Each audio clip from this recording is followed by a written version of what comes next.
And neighbors used to say Harold Dunn talked to ghosts. But the truth was sadder. The ghosts were still alive. They just didn't talk back. Harold sat alone on the splintered porch of the house he'd built with his own hands, listening to the boards creak under the weight of memory. At 74, he didn't believe in hauntings, but some nights, when the wind slid under the door and the house sighed like an old dog, he could swear the past was pacing the halls, refusing to leave him be. He wasn't afraid of death. He was afraid of dying unnoticed. The mailbox at the end of the gravel driveway had become a monument to disappointment. Every day he checked it, rain, snow, blistering sun, hoping for a letter, a postcard, a crumpled note, anything. The only envelopes that ever showed up were bills and political flyers addressed to current residents. He chuckled at the irony. He didn't feel like a resident. Not in this life. Not anymore. Years earlier. To understand the emptiness, you had to understand the life he'd poured into others. Harold worked 2 jobs through his 30s and 40s. Steel mill by day, gas station nights and weekends. His hands were a map of scars, each one a promise he kept for his sons. When the boys needed braces, he sold his pickup. When they wanted college, he picked up graveyard shifts until his lungs burned from the fumes. When they wanted time, he gave them all of it.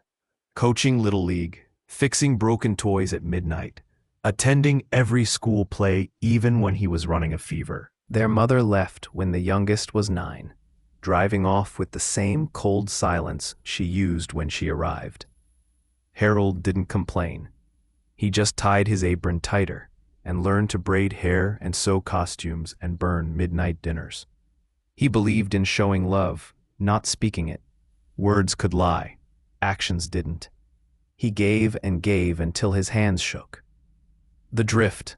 The boys grew up. Harold assumed he'd be part of that future. But college gave them new worlds, new people, new cities. He didn't blame them. He'd worked so they could have exactly that. Still, the silence hurt. Weeks became months. Then months became years. He tried to visit once, just once. He drove 3 hours to his eldest son's apartment, only to see through the window that his visit wasn't an event, it was an inconvenience. There were guests, music, food set out. He recognized no one. He knocked anyway. He left without being invited inside. The ride home felt longer. That was the night the house on Ashwood Lane began to feel too big. Present day. On a gray November evening, Harold sat at the kitchen table, staring at the last piece of apple pie he'd baked from his wife's old recipe book. The recipe card was tear-stained from years of memory, not pain. He sliced the pie in half and placed one slice across the table, just as he had every night for 30 years. Habits were hard to bury. A noise outside snapped him back, the crunch of tires on gravel. For a heartbeat, hope flared in his chest like a dying ember catching wind. Could it be? He stood slowly, knees complaining, and shuffled to the window. A car idled at the end of the drive. A man in a hoodie stepped out, looked around, and opened Harold's mailbox. He took something, probably the political flyer, and tossed it in the air. Then he laughed and climbed back into the car. The ember went cold. Harold sank into his chair, breathing shallowly. It wasn't the cruelty that hurt. It was the reminder of how invisible he'd become. This letter, on the morning of his 75th birthday, Harold made a decision. He wrote a letter, not to guilt his children, not to beg, just to tell the truth. If I gave you anything in this life, he wrote, I hope it was strength, and if I failed you in ways I didn't see, I'm sorry for that too. But a man can't live forever waiting for doors to open. He signed it, sealed it, and placed it on the table beside the 2 slices of apple pie. Then he pulled on his coat and walked out into the cold morning for what he knew would be his last trip into town. Aftermath.